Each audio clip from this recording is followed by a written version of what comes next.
ప్రేమ స్వరూపుడైన దేవుని నామానికి మహిమ ఘనత ప్రభావాలు కలుగును గాక. జీసస్ బ్లెస్సింగ్ అనే ఈ ఛానల్ ద్వారా వాక్యాన్ని వీక్షిస్తున్న మీ అందరినీ దేవుడు కరుణించి కటాక్షించును గాక. ఆమేన్. ప్రియ సంగమామ ఈ యొక్క ఉదయకాల సమయంలో దేవుని యొక్క అమూల్యమైన వాగ్దానాన్ని మనము పొందుకుందాం, నేర్చుకుందాం.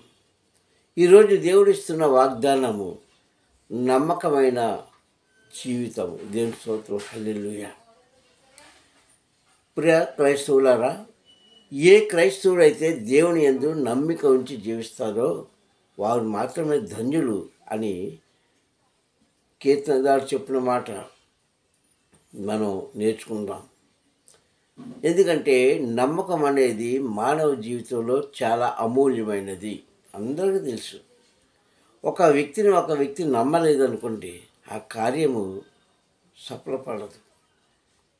అలాగే ప్రతి విషయంలో కూడా మన కుటుంబంలోనే కాదు, బయటే కాదు, ఏ క్రియ చేసినా ఒక నమ్మకం అనేది ఉండాలి. అలాగే అత్యధికమైన నమ్మకము దేవుడి మీద మనం పెట్టుకునేటప్పుడు నమ్మేవాడికి సమస్తము సాధ్యమన్న దేవుని యొక్క వాగ్దానము నెరవేరుస్తాడు గనక మనము ఆయనకు లోబడి ఉందాం. విశ్వాసంతో జీవించండి, ప్రార్థనలో వెతకండి. నీ విశ్వాస జీవితము ప్రార్థనలో వెతకండి. ప్రార్థన ద్వారా ఆయన ఇచ్చే ఆశీర్వాదాన్ని పొందుకోండి. ఇదే మనకు నేర్పిన గ్రంథం. మనం నేర్చుకుంటున్న గ్రంథంలో మాట కూడా ఇదే. ఏ మనుషుడైతే, ఏ ప్రదేశం వారైతే నన్ను నమ్ముకుంటారో వారికి నేను అత్యధికమైన ప్రతిఫలం ఇస్తాను అని కదా చెప్పాడు దేవుడని యెహోవా. అదే మాట తన కుమారుడైన క్రీస్తు ఈ భూమి మీదకి వచ్చినప్పుడు కూడా అనేక మార్లు మనకు చెప్పినట్టుగా మనకు తెలుసు. ఆయన చేసే 4 సువార్తల్లో కూడా ఎక్కడ మనం చూసినా ఈ మాటే మనకు అనిపిస్తుంది. నీ విశ్వాసం నిన్ను కరుణించింది, నీ నమ్మకం నిన్ను నిలబెట్టింది, నీ ప్రార్థన నా తండ్రి అని యెహోవా అంగీకరిస్తున్నాడు అంటున్నాడు. దేవుని స్తోత్రం, హల్లెలూయా. కనుక ప్రియ సహోదరులారా, ఈరోజు మనం ఏదైతే కోల్పోయి ఉన్నామో, ఎక్కడైతే పడిపోయి ఉన్నామో, ఏదైతే అందుకోలేని స్థితిలో ఉన్నామో, ఏదైతే మనకి చేత కాదనుకుంటున్నామో నమ్ముట మీ వంతు. అంటే ఈ నమ్మకం దేని మీద పట్టాలి? మనం పోగొట్టుకున్న వస్తువు మీదో, మనుషుల మీదో, లేదంటే వేరే దాని మీద కాదు, దేవుని మీద పెట్టినప్పుడు ప్రభువా ఇది నీవు చేయగలవు, ఇది నీవు అక్కడే చేయగలవు, కావున అత్యధికమైన నమ్మకం నీ మీద పెట్టుకుంటున్నాను అని ఆయనకు లోబడినప్పుడు ఆ కార్యం చేస్తాడు. కానీ మనం దేవుడి మీద నమ్మకం పెట్టం. మనం దేని మీద పెడతాం? మనం ఎక్కడైతే కూలిపోయామో వాటి మీద నమ్మకం పెడతాం. కానీ దేవుడు ఏమంటున్నాడంటే, నీవు కూలిపోయింది అక్కడ విడిచిపెట్టి నా మీద నమ్మకం ఉంచుకో, అప్పుడు ఆ కార్యం నేను చేస్తాను అంటున్నాడు. ప్రియ సహోదరులారా, ఆ రోజు 12 మంది శిష్యులు క్రీస్తు యొక్క మాట నమ్మారు. ఎప్పుడు నమ్మారు అంటే ఆయన ఈ లోకాన్ని విడిచిపెట్టి వెళ్ళిపోయిన తర్వాత వారు ఆయన మాట నమ్మారు. నమ్మి చివరి వరకు కూడా ఎన్ని అవాంతరాలు వచ్చినా సరే ఆ నమ్మకాన్ని చంపుకోలేదు, ఆ విశ్వాసం నుంచి బయటకు రాలేదు. అందుకనే వారు ధన్యులు పొందుకున్నారని వాక్యంలో మనం నేర్చుకుంటున్నాం. ఈరోజు ప్రియ సంగమా, మనం కూడా అంతే. మనం ఏదైతే పోగొట్టుకుంటున్నామో దాన్ని విడిచిపెట్టండి. ప్రభా, నా చేతిలోంచి చేయి జారిపోయిందయ్యా, అది ఏదైనా కావచ్చు, నీ ఇంటి వారు కావచ్చు, లేదంటే నీ ధనం కావచ్చు, మరి ఏదైనా కావచ్చు, నా చేతిలోంచి చేయి జారిపోయింది, కానీ నువ్వు అది తిరిగిస్తావని నేను నమ్ముతున్నాను. దేవుని స్తోత్రం, హల్లెలూయా. ఆ నమ్మకం నిన్ను నిలబడుతుంది. ఓ క్రైస్తవుడా, ఆ నమ్మకం నీకు ఆధారంగా ఉంటుంది, ఆ నమ్మకం నిన్ను నడిపిస్తుంది.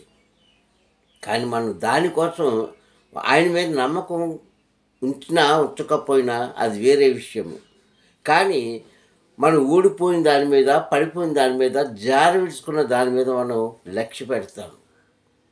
కానీ ప్రభు ఏం చెప్తున్నాడంటే, నిన్ను ఇంత ఇదిగా, అంటే నిన్ను ఇలాగా రిక్తునిగా ఎందుకు చేశాడో తెలుసా? నిన్ను హెచ్చించడానికి కోసమే. దేవుని స్తోత్రం, హల్లెలూయా. యెషయా గ్రంథం అంటాడు, నేను ఆలస్యం చేసింది ఎందుకంటే నిన్ను బహుగా ఆశీర్వదించడం కోసం. నీకు అనుకున్నది జరగకుండా నిలిచిపోయిందంటే నిన్ను ఇంకా అత్యధికమైన స్థానంలో పెట్టడం కోసం అంటాడు. కావున ప్రియ సంగమా, ఇప్పటికైనా సరే సమయం మించిపోలేదు. ఓ సహోదరు సహోదరుడా, నువ్వు దేని మీద అయితే నమ్మకం పెట్టుకుంటున్నావో అది నీ చేతిలో జారిపోయిందా, సంతోషించు. ప్రభువా, ఇది నువ్వు తీసావు, దీనికంటే అత్యధికమైన నేను కోరుకున్న నువ్వు ఇస్తావని నమ్మకం పెట్టుకున్నప్పుడు ఖచ్చితంగా ఇస్తాడు. దేని స్తోత్రం, హల్లెలూయా. ఇలా చూసుకుంటే బైబిల్ గ్రంథంలో అనేకమైన విశ్వాసంతో కూడిన నమ్మకంతో కూడిన కార్యాలు మనకి కంటికి కనిపిస్తున్నాయి. మనం చదువుతున్నాం కూడా. యేసుక్రీస్తు ప్రభువు కూడా చాలాసార్లు చెప్పాడమ్మా, నీ విశ్వాసమే నిన్ను కాపాడింది, నీ నమ్మకమే నిన్ను కాపాడింది. అంటే వారున్న బలహీనత మీద ధ్యానం పెట్టలేదు, వారు పడిపోయిన స్థితిలో నుంచి ధ్యానం పెట్టలేదు. యోహాను సువార్త 5వ అధ్యాయంలో బేతెస్తు కోనేరు దగ్గర కూర్చున్న వ్యక్తి నమ్మాడు కదా. కానీ తనకు వచ్చిన ఆ రోగం ఏదైతే ఉందో ఆ రోగం మీద లక్ష్య పెట్టలేదు. అయ్యో, నా కాళ్ళు పడిపోయే, నేను లేవలేని స్థితిలో ఉన్నానే, ఇది జరుగుతుందా అని అనుకోలేదు. ఆ కార్యాన్ని పక్కన పెట్టాడు. ఆయన మాట మీద విశ్వాసం, నమ్మకం పెట్టాడు. ఇదేనని చెప్తున్నాను.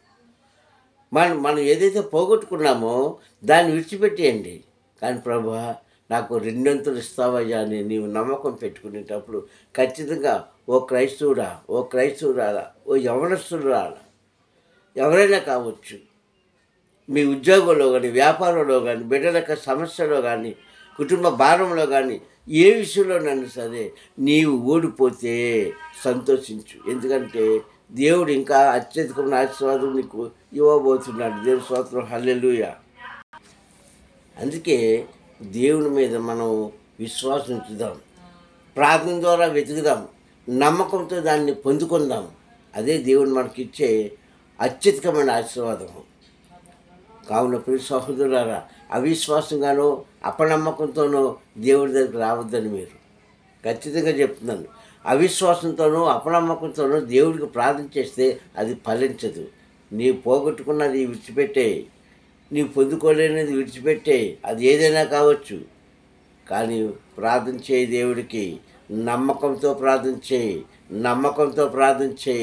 నమ్మకంతో నీవు జీవించినప్పుడు ఓ క్రైస్తవుడా, మనకి దేవుడు అన్యాయం చేయడు, మనకి దేవుడు అన్యాయస్తుడుగా ఉండడు, మనకి దేవుడు చీకటిలో నడిపించడు, మనకు రావాల్సింది దేవుడు తీసివేయడు.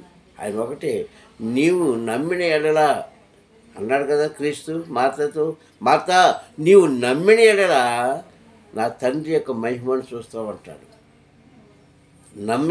నమ్మటంలో మనం వెనకబడిపోతున్నాం, చాలాసార్లు వెనకబడిపోతున్నాం. మీరే కాదు, నేనే కాదు, ఎవరైనా సరే నమ్మడంలో వెనకబడిపోతున్నాము, అపనమ్మకంలో ముందుకుంటున్నాము. అంతా ప్రార్థన చేసి, అన్నీ చేసి, ఎంతోమందికి ప్రార్థన చేయమని చెప్పి, ఎంతోమంది ప్రార్థనలో మనం పాల్గొని చివరికి ఒక మాట అంటామండి. ఆ చివరి మాట వల్ల నీ యొక్క మొదటి ఆశీర్వాదాన్ని పోగొట్టుకుంటాం. ఏంటా మాట? ప్రార్థన చేసామండి, ఆ పైన ఏమో దేవుని చిత్తం అని ఇస్తాడు. నీవు పొందుకోకపోతే నీ వెనక ఉన్న సైన్యం పొందుకుంటుంది, నీ కుటుంబ సభ్యులు. అందుకంటున్నాడు, నమ్మకంతో నన్ను అడగండి. దావీదు ఎంతో ఆశతో ఆలయాన్ని కట్టాలి, ఆలయాన్ని కట్టి నా దేవుణ్ణి గణపరచాలనుకున్నాడు. అదే ఆయన విశ్వాసం. కానీ ఆలయాన్ని ఎవరు కట్టారు? ఆయన కట్టలేదు. దావీదు, నీవు ఆలయానికి కావాల్సిన అన్ని సామాగ్రి సమకూర్చు, కానీ నీవు కట్టడానికి నీకు అధికారం నేను ఇవ్వట్లేదయ్యా అన్నప్పుడు, ఎందుకులే ప్రభు ఇంత చేసింది అని అన్నాడా? లేదు, సమకూర్చాడు. తన కుమారుడైన సొలొమోను కాలంలో ఆలయాన్ని కట్టాడు. అలాగే ఇప్పుడు సంగమా, నమ్ముట మీ వంతు అయితే నమ్మేవారు వెనకున్న మన సైన్యానికి సమస్తము సాధ్యమే. ఈరోజు నువ్వు చూడలేకపోవచ్చు, నువ్వు పొందుకోలేకపోవచ్చు, కానీ నీ సైన్యానికి ఇస్తాను. ఎందుకంటే మాట ఇచ్చి తప్పే దేవుడు కాడు. కావున పురుష సంగమా, నీవు ఏ విషయంలోనైతే నమ్మకంతో ప్రార్థిస్తున్నావు, కానీ నేను ఒకటే చెప్తాను, నమ్మకంగా ప్రార్థించండి, విశ్వాసంగా ప్రార్థించండి. అప్పటికి అది నీ చేతికి రాకపోయినా, ప్రభా ఏదో ఒక దినాన్ని నాకు ఇస్తావయ్యా అని నమ్మితే దేవుడు ఖచ్చితంగా కార్యాలన్నీ చేస్తాడు. అదే ఈరోజు మనం నేర్చుకుంటున్న ఈ యొక్క మాట. ఈరోజు లోకంలో మనం ఎంతోమంది నమ్ముతూ ఉంటాం, ఎన్నో కార్యాల మీద మనం విశ్వాసం ఉంచుతాం. కానీ దేవుడి మీద నమ్మకం ఉంచుకుంటే అంటారు కదా ఆయన, నన్ను నమ్మిన వారిని అన్నను నేను విడిచిపెట్టను, ఎడబాయను. నమ్మేవారిని మాత్రమే, అపనమ్మకంతో వచ్చేవారు కాదు. కనుకనే ప్రియ క్రైస్తవులారా, మీరు ఎక్కడైతే పడిపోతున్నారో, ఏదైతే పోగొట్టుకుంటున్నారో తిరిగి దేవుడిస్తాడు అని నమ్మినప్పుడు ఖచ్చితంగా చూస్తున్న దేవుడు మనకు సహాయకుడు, చూస్తున్న దేవుడు మనల్ని నిలబెట్టే దేవుడు, చూస్తున్న దేవుడు నీకు కావాల్సిన అవసరాలను తీర్చే దేవుడు. ఆయన మహిమ ఐశ్వర్యంలో సమస్తం కూడా తీరుస్తాడని ఈ వాక్య ద్వారా తెలియజేస్తున్నాను. ప్రార్థన చేసుకుందాం. ప్రేమ స్వరూపి దయగలనైనా నీ కొంతంలో ఉదయకాల సమయంలో నీ వాక్యం ద్వారా మాతో మాట్లాడేందుకు స్తోత్రం చెల్లిస్తాం. అయ్యా నిజమేనైనా నమ్మేవాడికే సమస్తం సాధ్యమో వారి ధన్యులన్నీ నీ వాక్యం బోధిస్తుంది. అయ్యా తండ్రి, నమ్మకం అనే బీజము మాలో మొలడానికి సహాయం చేయండి. అపనమ్మకాన్ని తొలగించి నామను కనుపరచుకోమని, వాక్యం బిడ్డను దీవించి ఆశీర్వదించమని క్రీస్తు నామలు ఈ ప్రార్థన అడుగుతున్నాను పరమ తండ్రి. ఆమేన్, ఆమేన్, ఆమేన్. ఎందుకు మరొకసారి ప్రభు నామములో వందనాలు. సర్వాధికారి తండ్రి మేము దీవించి ఆశీర్వదించుగాక. ఆమేన్, ఆమేన్, ఆమేన్.